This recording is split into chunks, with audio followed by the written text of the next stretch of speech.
Birada na puta. Birada na putag bisayag manok. Ako ni gipabukalan kay murag gay-gay man ni manuka. Kay bisaya man lagi no. So mag-try sa kog lutuan Kay nag-ingon sila. Grabe kalami. Ug na po'y mga lamasers no. Grabe kini makadugang gyud nig lami sa atong giluto nga manok ng bisaya no. Naning luya. Luya sa silingan. Pwede na matawag imong luya nga bakol.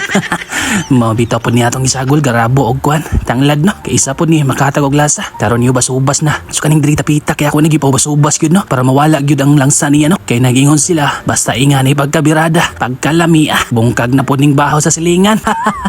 O mga choy, kung wala mo makasuwayan suwayin ninyo no. Kay grabe yun ning kalami, mabungkag yun ning bahon yun yung gisampunan diya sa kaldero no. Kani pagkabirada kay ako ning gigisa-gisa o gipauga-ugan ako, gisagulan ako garabo og tanglad no. So mo ning resulta mga choy, grabe ra yun ning kalami. Wapo pag yun kayo, makapaduga na pod.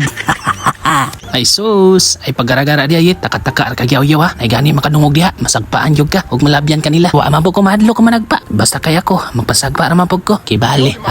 Mara magsaging kay magpasagpa ra, sabi diha, mas maayo pa, magluto na lang mo parehas ani na pagkabirada. Ikabalo ko, kanang imong baba diha, laway-laway na, makaingong yun ka, alay inong, kay sarap kay niluto mo nga manok, go.